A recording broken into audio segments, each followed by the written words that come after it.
Hello दोस्तों। तो ये मैंने पॉलीमर्स का एक छोटा सा वीडियो बनाया, छोटा सा तो नहीं बट आई डोंट नो कितना लंबा जाएगा। तो ये मैंने कुछ नए तरीके से इस चैप्टर को पढ़ने की कोशिश करी है एंड आई गेस अगर मैं आपके साथ ये शेयर करूँ, अगर आपके लिए भी हेल्पफुल हो तो अच्छा हो जाएगा, काफ़ी अच्छा होगा। तो लेट्स सी, चैप्टर स्टार्ट कर देते हैं बिना किसी बकवास के। ओके, सो पॉलीमर्स में बेसिकली जो मेन टाइप के जो पॉलीमराइजेशन होते हैं, एक तो होता है, कुछ ज़्यादा मोटा है,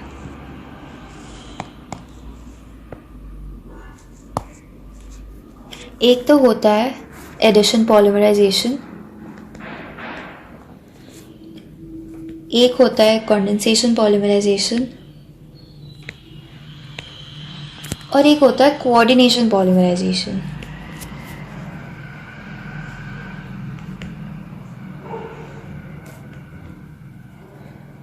और अपार्ट फ्रॉम दीज थ्री, दो टाइप के कुछ एक्सेप्शन हैं जो मैम ने डिस्कस करे थे क्लास में, जिसको मैं सबसे एंड में डिस्कस करूँगी बिकॉज वो तभी समझ आएंगे।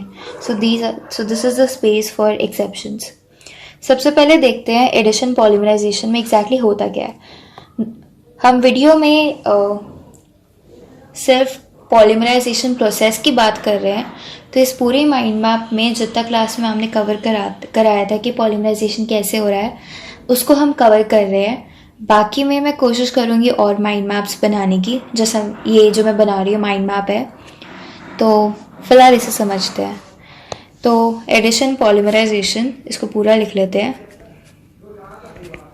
तो हमें पता है कि जो पॉलीमराइजेशन का जो बेसिक जो स्टेप होता है, उसमें हमें मोनोमर चाहिए होता है, और मोनोमर हमें पहले से कहीं से बने बनाए चाहिए। हम जब मोनोमर लेते हैं, हमें से उसका पॉलीमराइजेशन कराना है, ठीक है। तो एडिशन पॉलीमराइजेशन में कुछ स्पेशल टाइप के मोनोमर्स हैं जो एडिशन पॉलीमराइजेशन सबसे अच्छे तरीके से दिखाते हैं। तो वो कुछ टाइप के मोनोमर्स देख लेते हैं। नॉर्मली जो एडिशन पॉलीमराइजेशन है वो मोनोमर्स कराते हैं जिनमें डबल बॉन्ड होता है, और ये जब डबल बॉन्ड ब्रेक होता है तभी एडिशन पॉलीमराइजेशन देता है। ऐसा कुछ हम मैकेनिज्म में अभी देखने वाले हैं। तो सबसे पहले तो कुछ टाइप्स ऑफ विनाइल मोनोमर्स हमें देखने पड़ेंगे। टाइप्स ऑफ विनाइल मोनोमर्स जो पूछे भी गए हैं और क्लास में डिस्कस भी हुए थे और काफ़ी इंपॉर्टेंट बताया गया था। इसका nomenclature is important to remember, ठीक है। तो ये सिर्फ 5 टाइप्स के हैं जिसको याद रखना है। इसमें एक तो है CH2 CH CN, इसको हम कहते हैं एक्राइल नाइट्राइल। इस वाले चैप्टर में लर्न करने का ऐसा कुछ ज़्यादा नहीं है, ज़्यादा कुछ समझने का ही है, पर ये चीज़ याद करनी पड़ेगी। ये जो नॉमेनक्लेचर है इसका, CHCOOH, जिसको हम कहते हैं एक्रिलिक एसिड। अगला है एक्रिलोमाइड, जिसको हम ऐसे बनाते हैं CH2 double bond CH C double bond O NH2। ये है एक्रिलोमाइड, एक्रिलोअमाइड, ठीक है। मतलब बेसिकली ये जो CH2 CH वाला पार्ट है, इसको एक्राइल से याद रख लो, CN को नाइट्राइल, और ये COH एसिड होता है तो एक्रेलिक एसिड हो गया, और इस वाले पार्ट को अमाइड कहते हैं, जैसे प्रोटीन में भी कहते थे, तो ये एक्रेलोमाइड हो गया। अगला है CH2 double bond C CH3 C double bond OCH3, ठीक है। अब यहाँ पे देख लो, ये O है। O क्या होता है? एस्टर होता है। और एस्टर का जो नॉमेनक्लेचर करते थे तो ऐसे करते थे, मिथाइल मेथॉक्सी थाइलोथॉक्सी, ठीक है। तो इसको भी ऐसे याद रख लेते हैं। तो ये है मिथाइल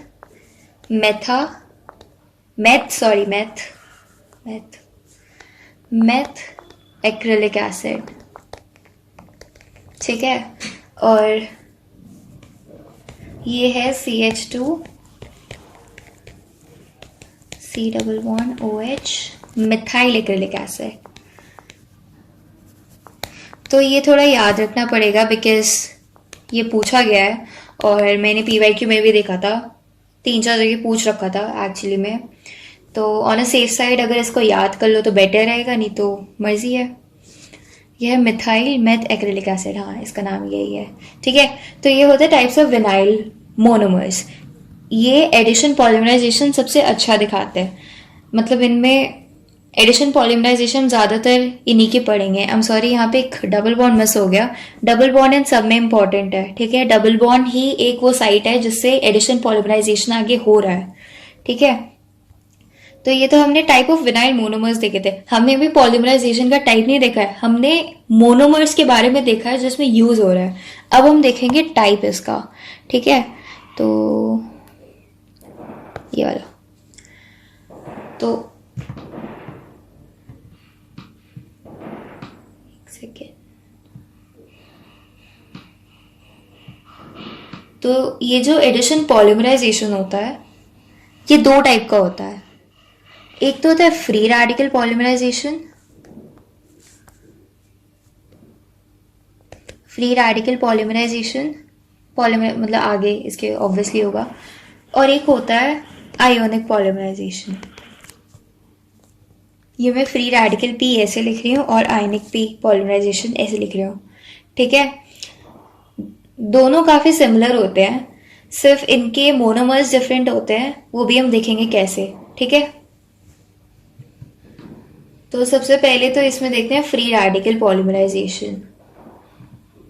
तो फ्री रेडिकल में जिसको थोड़ा बहुत याद होगा, बेसिकली 3 स्टेप होते हैं, राइट। एक होता है इनिशिएशन, प्रोपोगेशन एंड टर्मिनेशन, ठीक है। क्या क्या होता है अभी बताती हूँ। सबसे पहले होता है इनिशिएशन, इनिशिएशन नाम से पता चल रहा है, यानी जो स्टार्ट कराता है। दूसरा होता है प्रोपोगेशन, और तीसरा होता है और सबसे लास्ट होता है टर्मिनेशन। अब हमें सिर्फ इनिशिएशन कराना होता है, प्रोपोगेशन खुद होता है और टर्मिनेशन खैर वो खुद भी हो सकता है और हम भी करा सकते हैं, ये अभी देख लेंगे, ठीक है। तो इनिशिएशन हमें खुद कराना होगा, नहीं तो पॉलीमराइजेशन आगे होगी नहीं। इनिशिएशन में सबसे पहले तो हम देखेंगे टाइप्स ऑफ इनिशिएटर्स, तो इधर लिख देते हैं टाइप्स ऑफ इनिशिएटर्स, क्योंकि जो मोनोमर होता है वो कभी कभार, हालांकि मोनोमर्स काफी रिएक्टिव होते हैं, पर कभी कभार वो पॉलीमराइजेशन हो जाए उतने रिएक्टिव होते नहीं है। तो उस मोनोमर में हमें कुछ ऐसा कंपाउंड डालना होगा जो उस मोनोमर को रिएक्टिव बना दे, और जब वो मोनोमर रिएक्टिव बन जाता है तो फर्दर और मोनोमर्स के साथ रिएक्ट करके पॉलीमर बना देता है। हमें सिर्फ एक ही मोनोमर को रिएक्टिव बनाना होता है, वो बाकी सब मोनोमर को खुद बिगाड़ देता है, ठीक है। तो टाइप्स ऑफ इनिशिएटर में मैम ने कुछ 4 टाइप के इनिशिएटर्स बताए थे, ठीक है। याद करने को, वैसे याद करना should be a better term because ultimately exam के लिए पढ़ा जा रहा है, ठीक है। इनिशिएटर्स हमें कुछ 5 टाइप के बताए थे। एजो कंपाउंड्स, पर एस्टर्स, peroxides और पर एसिड्स।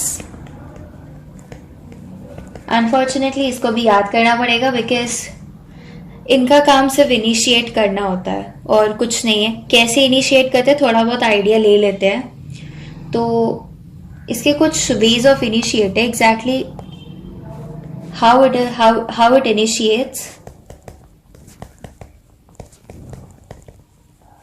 तो होता क्या है, 2 मेथड होते हैं नॉर्मली किसी भी फ्री रेडिकल पॉलीमराइजेशन में इनिशिएशन करने के लिए।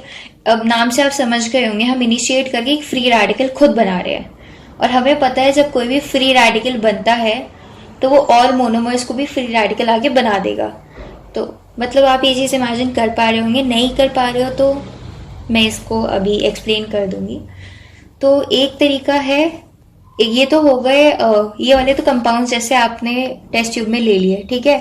अब इसको अगर इनिशिएट करवाना है, अगर इनसे काम करवाना है, तो यहाँ पे या तो इनको यूवी हीट देना पड़ेगा, यूवी रेज या हीट देना पड़ेगा, या फिर इनमें रिडॉक्स रिएक्शन कराना पड़ेगा, ठीक है। अब वो कैसे होता है, फॉर एग्जाम्पल मैं यहाँ पे किसका एग्जाम्पल दे रही हूँ, यूवी हीट का फॉर एजो कंपाउंड्स, ठीक है। एजो कंपाउंड्स का ये एक छोटा सा एग्जाम्पल दे रही हूँ मैं। सो एजो कंपाउंड्स कुछ इस तरह दिखते हैं, CH3 CN CH3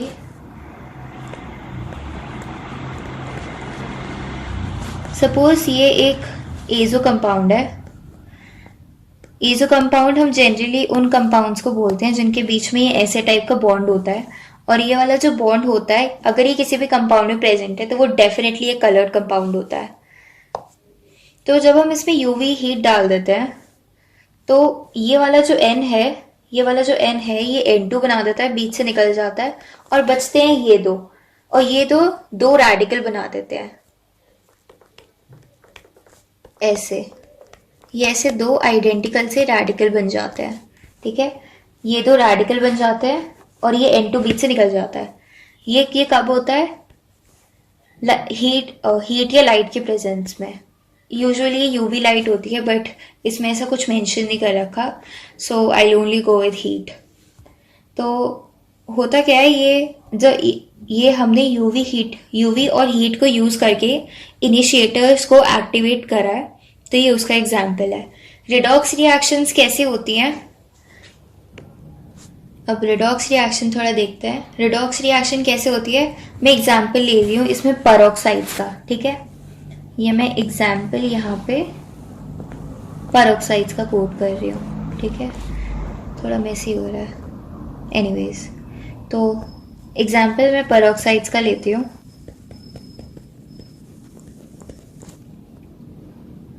तो पेरोक्साइड्स फॉर एग्जाम्पल मैंने ये लिया है, ये हाइड्रोजन पेरोक्साइड। इसमें अगर मैंने ये एक मेटल डाला है, फॉर एग्जाम्पल आयरन 2+, तो ये कन्वर्ट हो जाता है। रिडॉक्स रिएक्शन में क्या होता है, इलेक्ट्रॉन्स गेन लूज ये सब होता है। रिडॉक्स वो होता है जिसमें इलेक्ट्रॉन्स गेन करता है, और ऑक्सीडेशन वो होता है जिसमें इलेक्ट्रॉन लूज करता है। तो ये 2+ से ये Fe3+ बन रहा है। तो यानी क्या, इसने यहाँ पे इलेक्ट्रॉन्स लूज करे हैं, और जब इसने इलेक्ट्रॉन्स लूज करे हैं तो इसका पॉजिटिव चार्ज और बढ़ गया है। तो यहाँ पे आयरन क्या हो गया, यहाँ पे आयरन ऑक्सीडाइज हो गया है, ठीक है। और जब आयरन ऑक्सीडाइज हुआ, इसने क्या किया, OH रेडिकल बना लिया और एक OH- बना लिया। यानी इसने कुछ ऐसे उसको ऐसे ब्रेक कर दिया, तो एक OH रेडिकल बन गया, और एक, सिंस आयरन ने दो रेडिकल बन गए थे, बट सिंस आयरन ने एक इलेक्ट्रॉन लूज किया तो एक इलेक्ट्रॉन यहाँ के लग गया और इसको एक नेगेटिव चार्ज बना दिया, ठीक है। तो ऐसा कुछ होता है रिडॉक्स रिएक्शन। और देख लेते हैं थोड़ा सा, जैसे फॉर एग्जांपल मैंने ROH लिया, ये तो एक आयरन के साथ एग्जांपल था। कोबाल्ट भी रिडॉक्स रिएक्शन कर सकता है, CO3+, और ये सेम रिएक्शन देगा, RO- plus RO radical plus RO-। और एक और इसका एग्जांपल है जिसमें कोबाल्ट दोबारा अपने उसमें रिड्यूस हो जाता है 2+ ऑक्सीडेशन स्टेट में। ये एक एग्जांपल है, +H+। तो अब ये देखो, इन तीनों में, इसका हाइलाइटर किधर है, अब इन तीनों में जो है फ्री रेडिकल बन गए हैं। अब ये फ्री रेडिकल जाके मोनोमर का रेडिकल बना सकते हैं, और वो मोनोमर फर्दर रिएक्शन करेगा, ठीक है। तो यहाँ से हमने देखा कि हमारे जो रेडिकल हैं वो तो इनिशिएट हो गए हैं, हमें रेडिकल यहाँ मिल चुके हैं 3। एक सेकेंड, यहाँ पे हमारे रेडिकल्स आर इनिशिएटेड।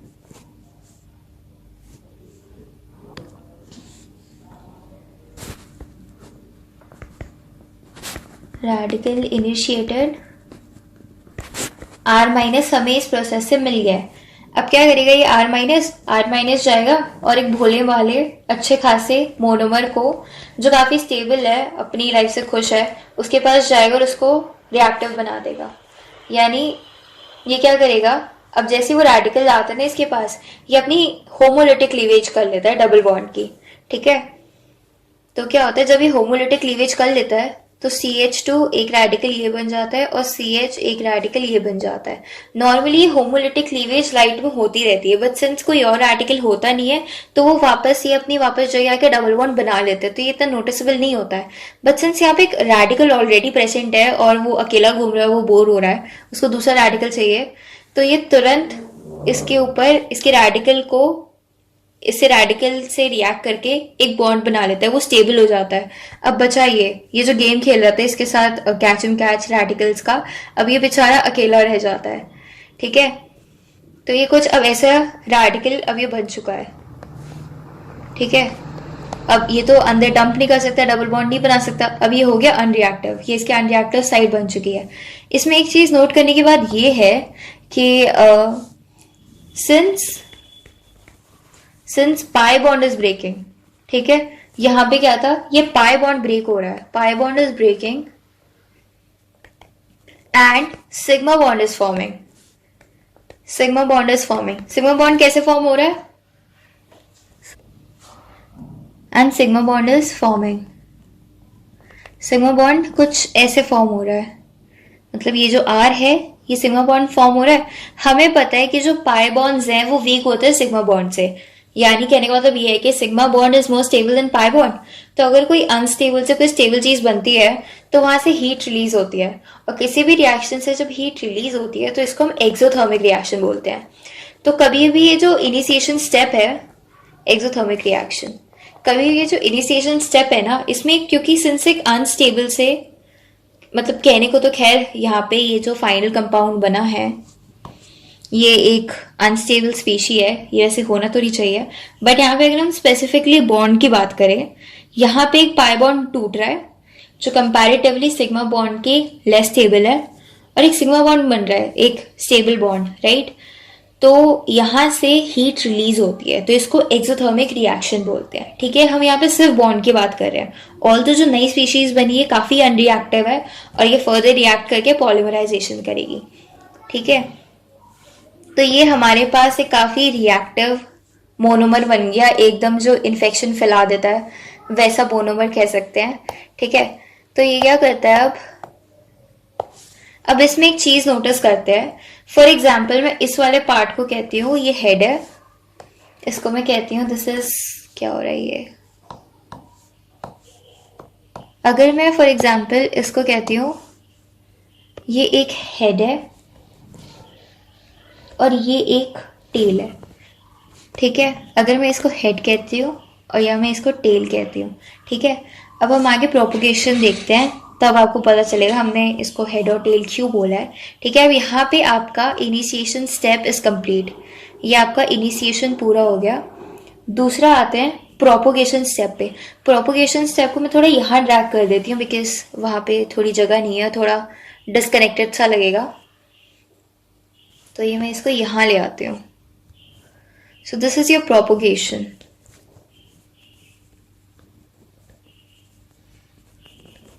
होता क्या है प्रोपोगेशन में, हमें एक मोनोमर, हमें एक रिएक्टिव मोनोमर मिल गया। अब वो क्या करेगा, अब मैंने इसको हेड डेजिग्नेट करा था और इसको टेल डेजिग्नेट किया था।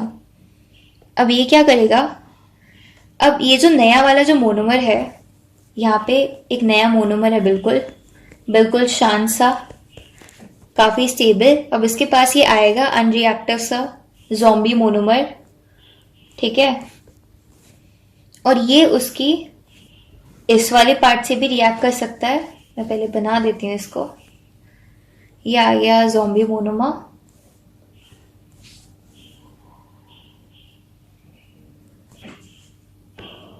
ये आ गया ज़ॉम्बी मोनोमर, ये इन्फेक्ट हो चुका है और अब ये किसी को नहीं छोड़ेगा, CH2R।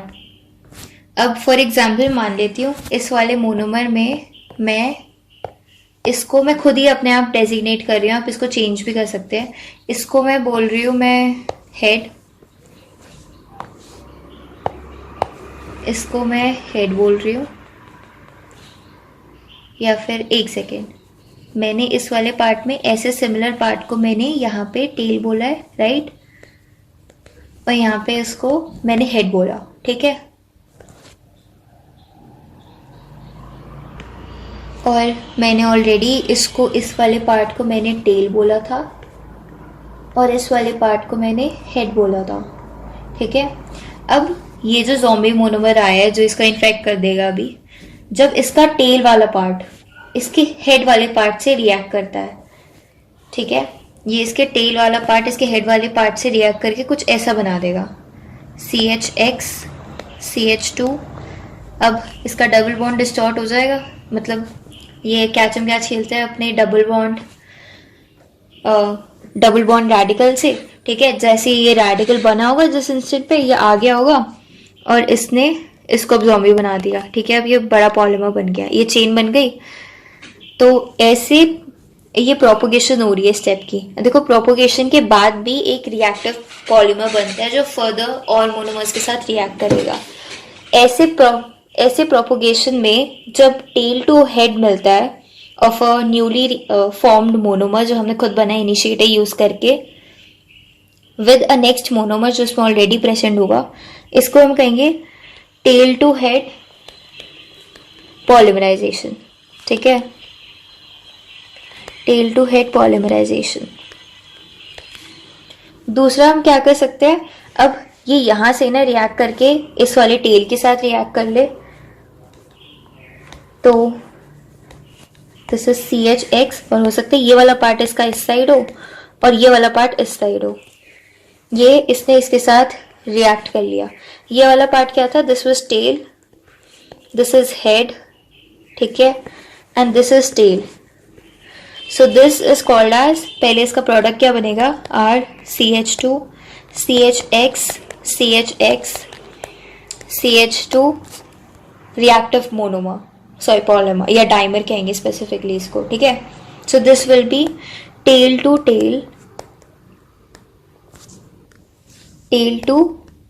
टेल पॉलीमराइजेशन, ठीक है। और तीसरा होता है, ये हो गया tail to head, tail to tail. दूसरा होता है, एक तो होता है हेड टू टेल और एक होता है टेल टू हेड, ठीक है। इसको समझने के लिए थोड़ा सा बैक एंड पिक्चर्स आते हैं, मैं आपको बताना भूल गई थी उस टाइम पे, ठीक है। थोड़ा सा मतलब ज़्यादा कुछ इसमें डिटेल नहीं है।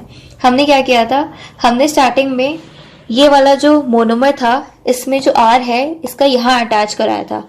एक और पॉसिबिलिटी ये भी हो सकती है ना कि ये वाला जो R है वो इसके साथ अटैच हो जाए, राइट, इसके साथ अटैच हो जाए, ठीक है।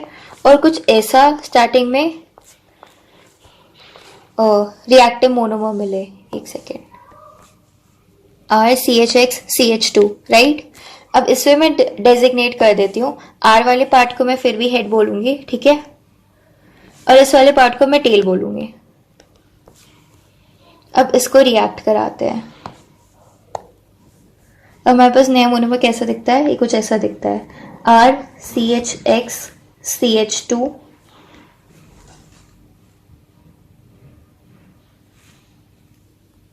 सॉरी, मैं एक काम करती हूँ, मैं अब की बार ना इसको उल्टा मान लेती हूँ। देखो इसे मानने की बात है, ठीक है, कॉन्सेप्ट आप समझ गए हो एग्जैक्टली हो क्या रहा है, बट सिंस बताया गया था और थोड़ा बहुत आपको आइडिया भी होना चाहिए, ठीक है।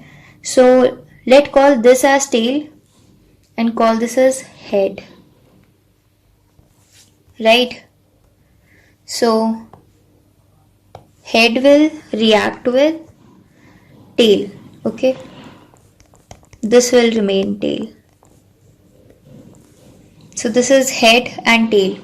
तो क्या बनेगा इसका, RCH(X) CH2, हाँ, CH(X) CH2. So this was head and tail. तो इसका क्या बोलेंगे, head to tail polymerization. अगली पॉसिबिलिटी क्या थी, हेड टू हेड, यानी अगर कल दूसरा हो गया था, अगर ये ऐसे रिएक्ट करता है,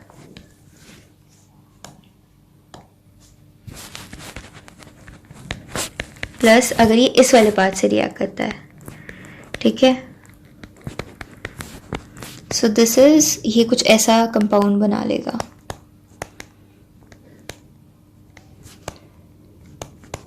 और यहाँ पे एक रेडिकल आ जाएगा. This is head to head. तो ये 3 टाइप की प्रोपोगेशन कुछ ऐसे 3 टाइप का होता है. अब इसमें देख लो, सिर्फ ओरिएंटेशन चेंज करने से ये प्रोडक्ट्स कुछ डिफरेंट है. मतलब ये इसको हम कह सकते हैं स्ट्रक्चरल आइसोमर्स हैं ये सारे, राइट.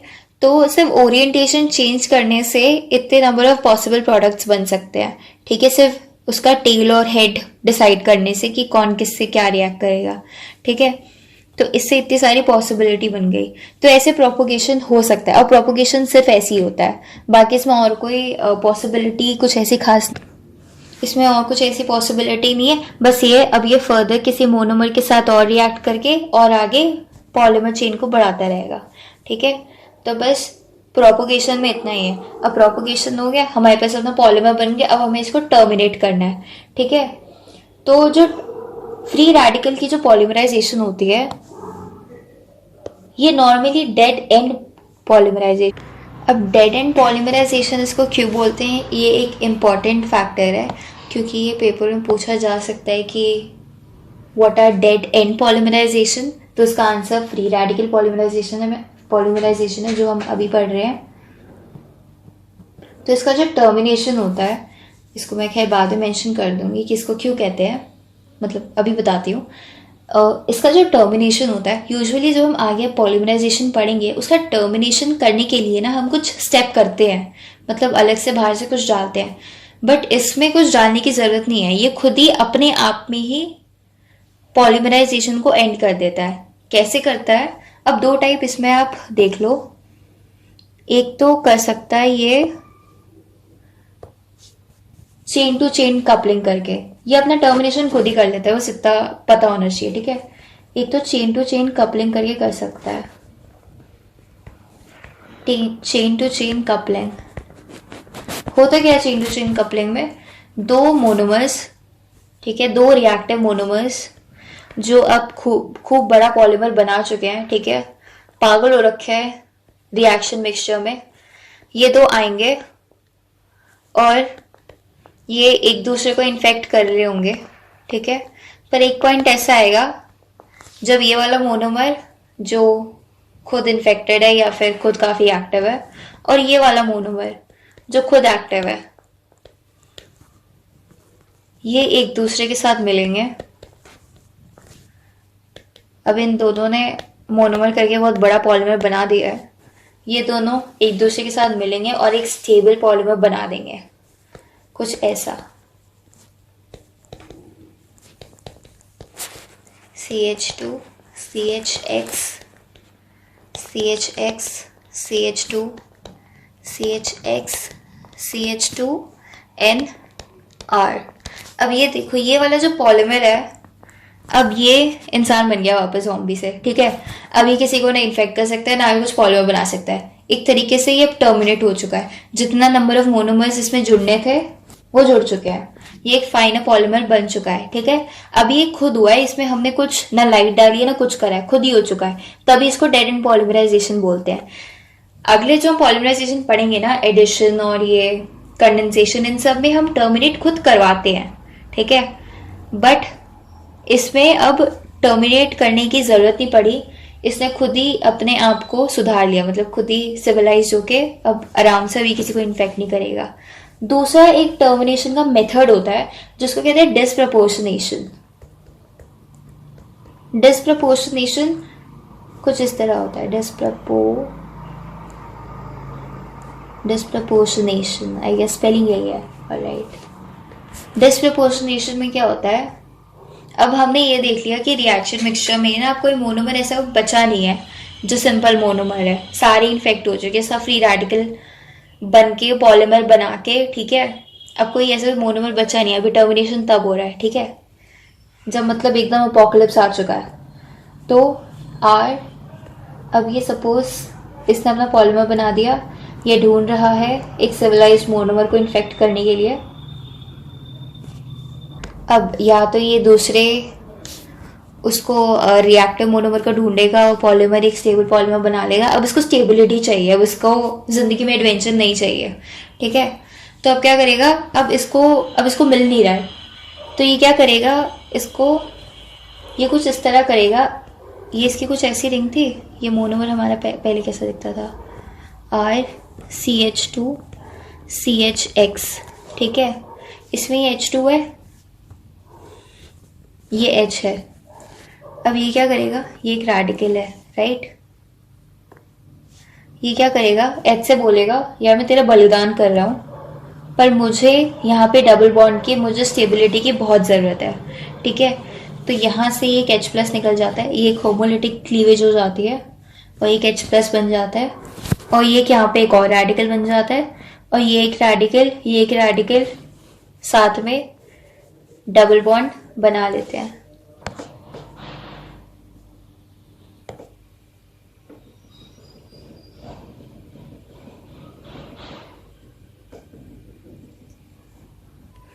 अब इतना कुछ हो गया है, ये सिर्फ फ्री रेडिकल पॉलीमराइजेशन था। अब बचा आयनिक पॉलीमराइजेशन है, ठीक है। एडिशन पॉलीमराइजेशन बचा है। एडिशन के जो 2 टाइप होते हैं उसमें सेकंड टाइप में आ चुके हैं आयनिक पॉलीमराइजेशन। आयनिक पॉलीमराइजेशन 2 टाइप के होते हैं, इसको थोड़ा यहाँ पे एक्सटेंड कर देती हूँ, ठीक है। So this is ionic polymerization. Ionic polymerization नाम से पता चल रहा है 2 होंगे, anionic and cationic. Anionic polymerization and this is cationic polymerisation.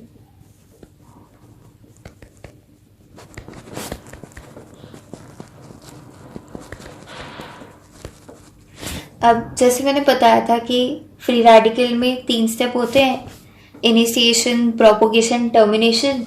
3 steps इसमें भी होते हैं, इनिशिएशन, प्रोपोगेशन और टर्मिनेशन। सबसे पहले एनायनिक का देखते हैं। एनायनिक में ना यूजुअली हमें ऐसे कंपाउंड्स चाहिए होते हैं, इनिशिएटर।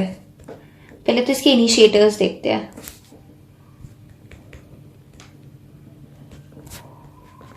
इनिशिएटर्स कुछ इस तरीके के कंपाउंड होते हैं, इसको हम ऑर्गेनोमेटालिक कंपाउंड्स कहते हैं नॉर्मली, ठीक है। ऑर्गेनोमेटालिक कंपाउंड्स मोटे मोटे तौर पे कहा जाए तो ऑर्गेनिक कंपाउंड में जो कार्बन होता है वो एक कार्बन आयन बनाता है, ठीक है। उसके साथ उसके नेगेटिव चार्ज को बैलेंस करने के लिए मेटल आके लगता है, और ये जो मेटल और कार्बन का बॉन्ड होता है ये बहुत ही वीक होता है, ये आराम से इसको ब्रेक करा जा सकता है। मेटल सिर्फ इसलिए कार्बन आयन के पास आता है ताकि वो उसका नेगेटिव चार्ज को थोड़ा शांत कर सके, ठीक है। या फिर NaNH2 माइनस, ठीक है। इसमें होता है Na+NH2 माइनस। इस वाले एग्जाम्पल को थोड़ा इग्नोर कर दो बिकॉज ये थोड़ा अजीब सा ही है। ये तो एग्जाम्पल याद रखो। होता क्या है इसमें, एनायनिक में देख लो, यहाँ पे जो पॉलीमर है या जो मोनोमर है उसका एनायन बनाएंगे, ठीक है। अब क्या होता है इसमें जो RCli है, इस वाले पार्ट में ये वाला पार्ट काम का है, ये वाला पार्ट इसको इग्नोर कर दो, ठीक है। सिंस ये वीकली बॉन्डेड है तो अगर हम इसको अलग अलग एंटिटी भी मान ले तो कुछ ऐसा फर्क नहीं पड़ेगा, क्योंकि ये काफ़ी Li+ स्टेबल है काफ़ी अपने आप में, ठीक है। तो ये क्या करेगा, सपोज ये एक मोनोमर है, ये हम इनिशिएशन करा रहे हैं, ठीक है। इसमें क्या होगा, Li+ जब पास आएगा, या फिर इसको इग्नोर नहीं कह सकते, इग्नोर गलत शब्द हो जाए क्योंकि इसका भी काम हो रहा है। होता क्या है, जब Li+ इधर पास में आता है इसके Li+, तो इसके जो पाई इलेक्ट्रॉन्स हैं वो पॉजिटिव चार्ज को देख के बड़े खुश हो जाते हैं और इस पर चल के बैठ जाते हैं, ठीक है। और जैसे ही इस पर चल के बैठते हैं यहाँ पे पॉजिटिव आ जाता है, इस पर नेगेटिव आ जाता है, तो यहाँ पे आ जाएगा CH2 positive, CH negative and this is Li+। हमें पता है हमने मिक्सचर में Li+ ले रखा है और एक R- ले रखा है। आई एम सॉरी मैंने उसको स्टार्टिंग में इग्नोर करने का, बट यहाँ पे एक्चुअली से इसका जो पॉजिटिव चार्ज है उसको बैलेंस आउट करेगा, ठीक है। तो Ra+ इसके साथ बॉन्ड बना लेता है और Li+ इसके साथ बॉन्ड बना लेता है। अब ये जो R है इसमें तो कार्बन होता है ना, और जो कार्बन कार्बन बॉन्ड होता है वो बहुत ज्यादा स्टेबल होता है, ठीक है। बट जो कार्बन लिथियम बॉन्ड होता है वो बहुत ही ज्यादा अनस्टेबल होता है। तो कुछ ऐसा बन जाएगा RCH2 CHX negative and Li+ positive. ये बहुत ही फीबल बॉन्ड होता है, तो इसको कुछ ऐसे दिखा सकते हैं, ठीक है। अब क्लियरली हम इसको एक साथ माने ना माने कोई फर्क नहीं पड़ेगा, ठीक है। और ये हमारे पास अब एक रिएक्टिव मोनोमर जनरेट हो चुका है। अब ये रिएक्टिव मोनोमर फर्दर जो नॉर्मल मोनोमर्स होते हैं उनके साथ रिएक्ट करेगा। तो ये हो जाता है आपको propagation step. Propagation, this is RCH2 CH negative X और एक मोनोमर है CHX। अब इसमें कोई हेड और टेल का पार्ट नहीं है, क्योंकि हमें पता है कि जो नेगेटिव चार्ज है it will always be on this carbon. Why? अब इसमें ये नहीं कह सकते कि हमारा ये जो डबल बॉन्ड है ये यहाँ भी तो आ सकता है अगर लिथियम यहाँ आए। अब अगर आप कंपेयर करो तो कार्बन आयन की स्टेबिलिटी यहाँ पे जब ये इस वाले बॉन्ड पे आता है CH2, अगर ये नेगेटिव बॉन्ड इधर आता है तो हमने यहाँ पे देखो हेलाइड अटैच कर रखा है। हेलाइड का जो -I इफेक्ट होता है यानी inductive effect, negative inductive effect, withdrawing effect, ये क्या करता है इस नेगेटिव चार्ज को स्टेबलाइज करता है। तो डेफिनेटली जो नेगेटिव चार्ज है इस वाले कंपाउंड में इस कार्बन पे आएगा, इस कार्बन पे जाने का उसका कोई मतलब नहीं है, ठीक है। तो ऐसी हर कंपाउंड में एक ऐसा सेंटर होता है जिसमें कार्बन आयन ज़्यादा स्टेबल होता है और कार्बन आयन कहीं पे ज़्यादा स्टेबल होता है, कहीं पे कार्बोकेटायन ज़्यादा स्टेबल होता है, राइट। तो उस चीज़ का ध्यान रखेंगे। तो यहाँ पे definitely negative charge will be on this carbon, जिसकी वजह से this will become negative charge carbon and this will become positively charge carbon. ये दोनों बॉन्ड बनाएंगे, राइट। तो ये ऐसा बन जाएगा RCHX CH2 CHX। अभी कुछ इस कंपाउंड की तरह बन गया। अब आगे इसको एक और मिलता जाएगा, ठीक है। ऐसे ही रिएक्ट करता जाएगा। इसने बॉन्ड तोड़ा, नेगेटिव आया यहाँ पे, पॉजिटिव आया यहाँ पे, ऐसे करके बहुत बड़ी सी एक पॉलीमर चेन बन जाती है, ठीक है। अब सिंस यहाँ पे जो नेगेटिव चार्ज है, जो रिएक्टिव मोनोमर है उस पे कार्ब एनायन बन रहा है, तो इसको हम क्या बोलते हैं? इसको हम बोलते हैं एनायनिक पॉलीमराइजेशन, ठीक है। अब इसका टर्मिनेशन देखते हैं। टर्मिनेशन बड़ा इसका अजीब सा है, टर्मिनेशन। अब इसमें ये देखो, आपका एक पॉलीमर चेन जब बन जाती है, राइट, उसका एक जो लास्ट वाला कार्बन होगा वो कुछ ऐसे दिखेगा ना, नेगेटिव, राइट। सपोज ये हमारी पॉलीमर चेन बन गई है, ये पॉलीमर चेन बन गई है। पॉलीमर चेन का जो एक एंड पे उस पे हमेशा एक नेगेटिव चार्ज होगा, और नेगेटिव चार्ज को क्या स्टेबलाइज करेगा? Positive charge. पर हमने ये चीज देखा है कि हमारे कंपाउंड में जो पॉजिटिव चार्ज है वो सिर्फ Li+ है, और हमें पता है कि कार्बन लिथियम बॉन्ड बहुत ज्यादा वीक होता है। तो क्लियरली ये हमेशा इस पे जो नेगेटिव चार्ज है वो हमेशा एक्टिव रहेगा, राइट। या तो हमें इसमें H+ खुद डालना पड़ेगा, मतलब कुछ ना कुछ खुद डालना पड़ेगा, तभी जाके इसमें टर्मिनेशन होगा, ठीक है। तो इसको इस वजह से कहा जाता है कि इसमें कोई टर्मिनेशन खुद होता ही नहीं है, नो टर्मिनेशन, और हेंस इसको हम लिविंग पॉलीमर कहते हैं। तो अगर पेपर में आया कि what are living polymers? So polymers which are formed as a result of anionic polymerization. These are living polymers since they themselves do not terminate. और जो खुद टर्मिनेट हो जाते हैं वो क्या होते हैं? डेड एंड पॉलीमराइजेशन, ठीक है। ये काफी एक दूसरे के ऑपोजिट लग रहे हैं, बट हाँ, तो ये ऐसे पूछे जा सकते हैं।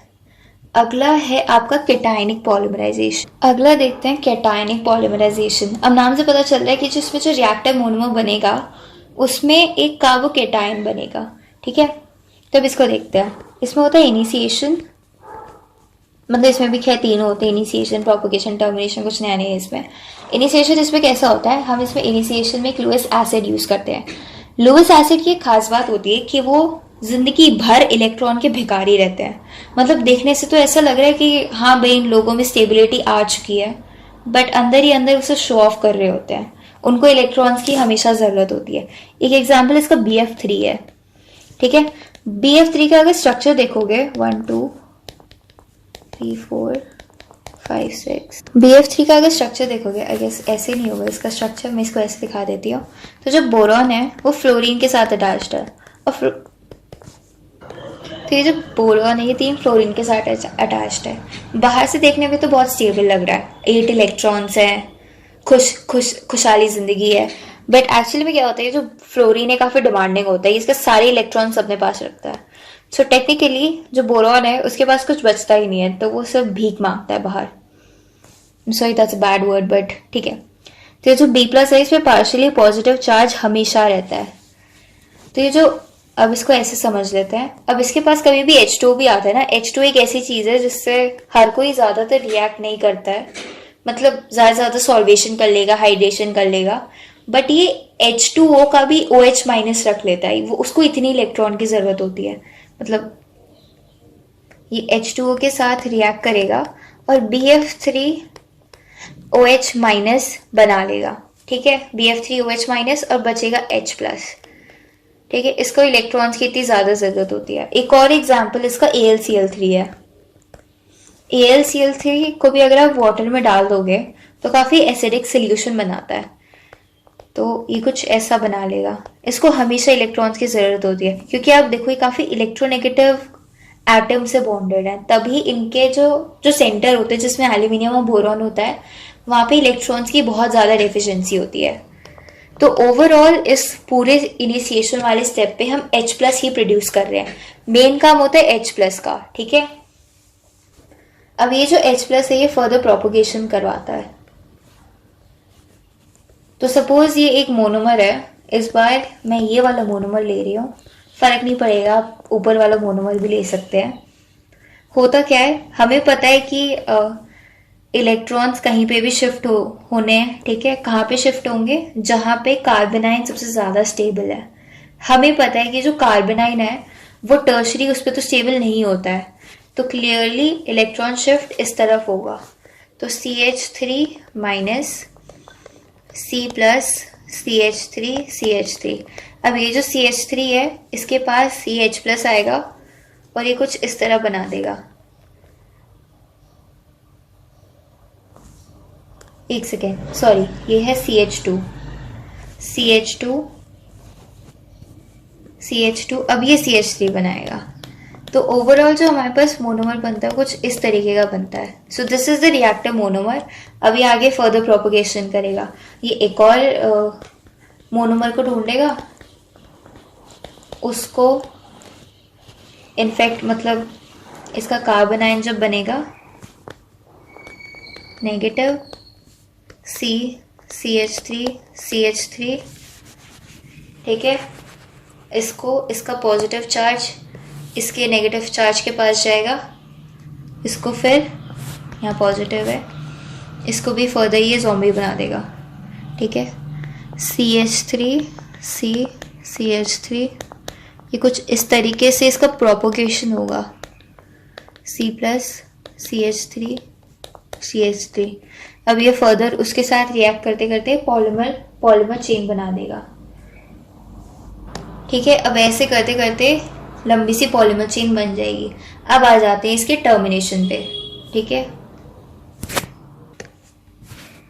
टर्मिनेशन पे अभी कुछ इस तरीके का पॉलीमर बन गया,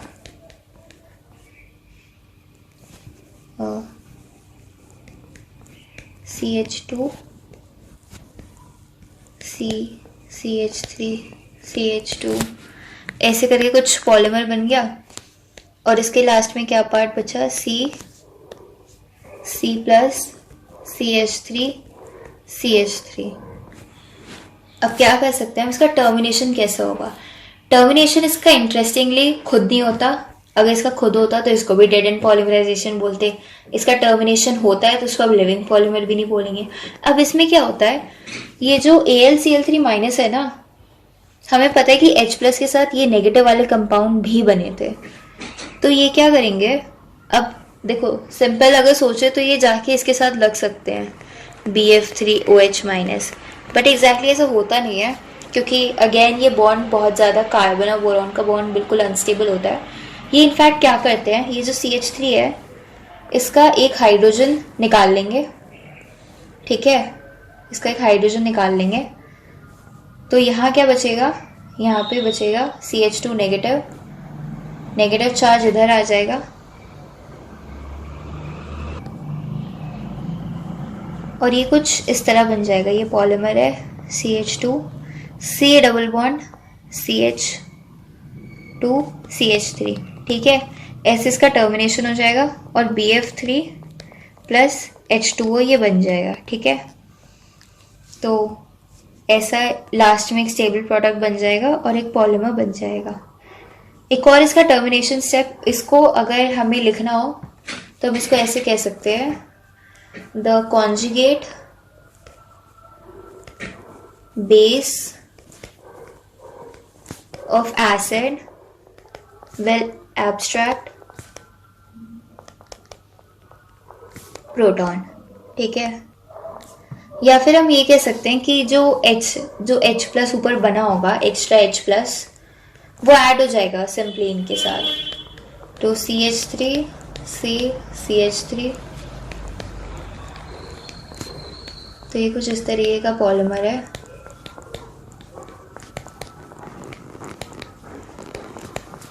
ठीक है, हमें पता था कार्बन आयन बना होगा, CH3 CH3 और H प्लस आया, इसके साथ बॉन्ड बना लिया और ये जुड़ गया, ठीक है। तो ऐसे करके हमारी दो काफ़ी स्टेबल पॉलीमर बन गए।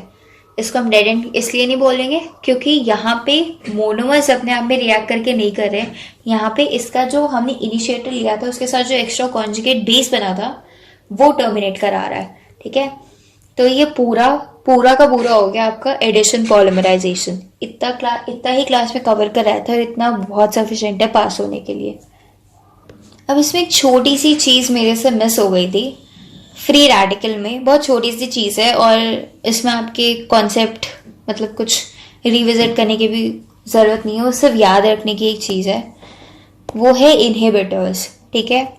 इनहिबिटर्स क्लास में डिस्कस किए थे मैम ने, ठीक है। तो इनहिबिटर्स थोड़ा देख लेते हैं। इनहिबिटर्स बेसिकली क्या होते हैं, इनहिबिटर्स वो चीज़ें होती हैं अगर वो रिएक्शन मिक्सचर में प्रेजेंट है तो पॉलीमराइजेशन नहीं होगी, सिंपल। इनहिबिटर्स का यही काम होता है, ठीक है।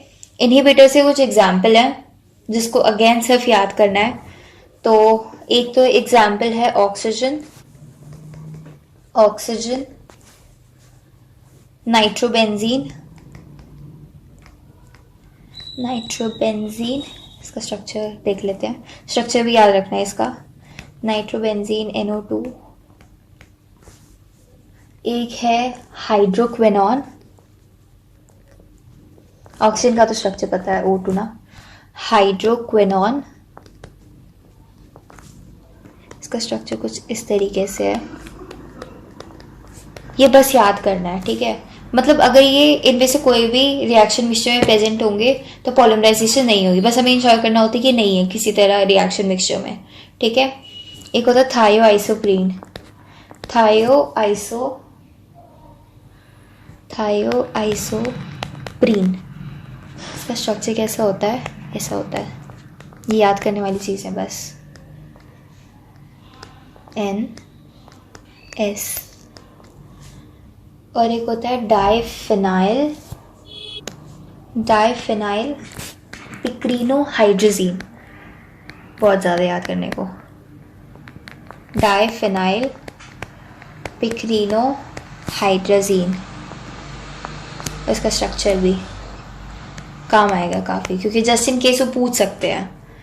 सो इसका स्ट्रक्चर कैसा दिखेगा, N double bond N, benzene ring, NO2,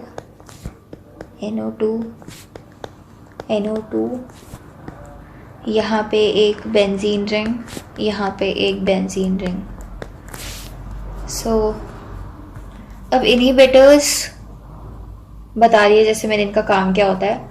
इनका बस एक छोटा सा एडवांटेज होता है इनका ये एडवांटेज होता है कहीं पे अगर हमें पॉलीमराइजेशन खुद नहीं करानी है, ठीक है। हालांकि मोनोमर्स वैसे तो काफी अनरिएक्टिव होता है, पर कभी कभार जब हमने एक बार प्रैक्टिकली किया था तो डब्बे में ही मोनोमर्स को निकाल नहीं पा रहे थे, बिकॉज वो डब्बे के अंदर ही खुद ही पॉलीमराइज हो गया। हमने मतलब वो अपनी मोनोमर में पॉलीमराइज हो गई जब हम स्टाइलिन बना रहे थे, ठीक है। इसका एडवांटेज बस ये है कि it is used to store reactive monomers. I mean, they can be used to store very reactive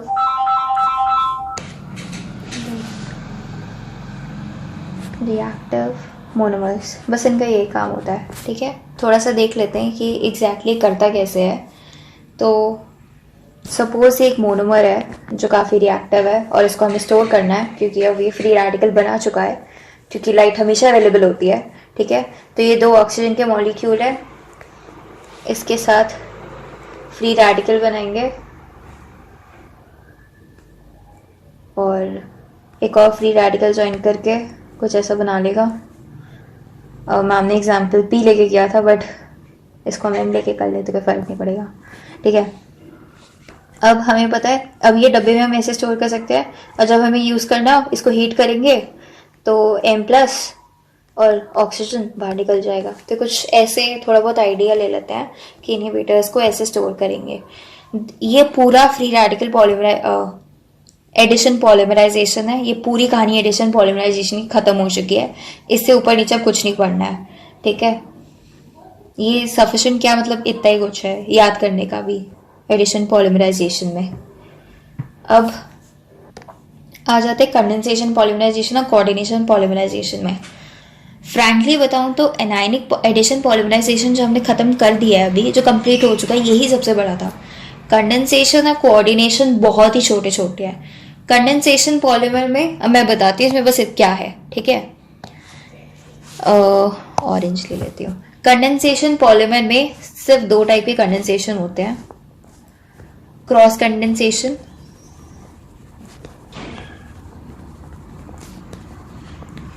और सेल्फ कंडेंसेशन।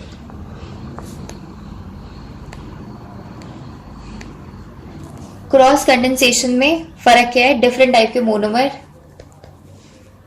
आते हैं, पर इसमें सेम टाइप के मोनोमर पॉलीमराइज करते हैं।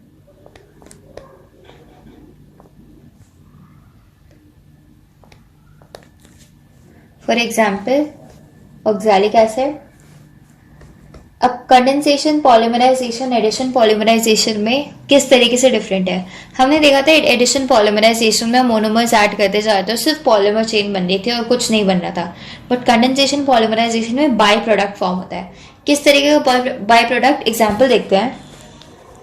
सपोज ये ऑक्सैलिक एसिड है और ये है एडिपिक एसिड, जिससे हमने वो बनाया था नायलॉन प्रैक्टिकल में, ठीक है।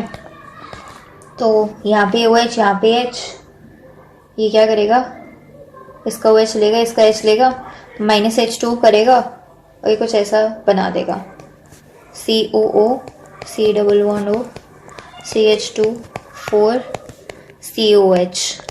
अब ये वाला फर्दर COH के साथ रिएक्ट करेगा, इसका COH ये वाला फर्दर एडिपिक एसिड के साथ रिएक्ट करेगा। ऐसे करते करते ये एक पॉलीमर चेन बना लेगा। पॉलीमर चेन कुछ ऐसी इस तरह दिखेगी इसकी।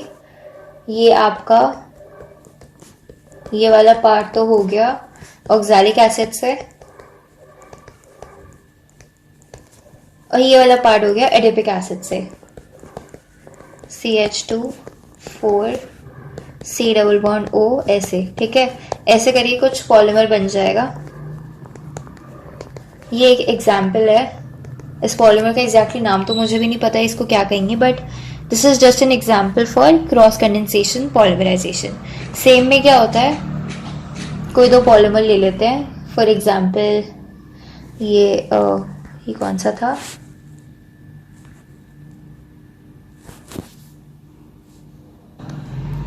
ये कुछ ऐसा ले लेते हैं। ये नॉर्मली ऐसा प्रोटीन का स्ट्रक्चर होता है, हमें पता है प्रोटीन भी पॉलीमर बनाता है पेप्टाइड बॉन्ड के साथ, पेप्टाइड लिंकेज करके, ठीक है। सेम लिया है मैंने, ठीक है। हमें पता है इसका NH, एक इसका NH ऐसे लिख देते हैं, NH, और इसका COH माइनस H2 करेगा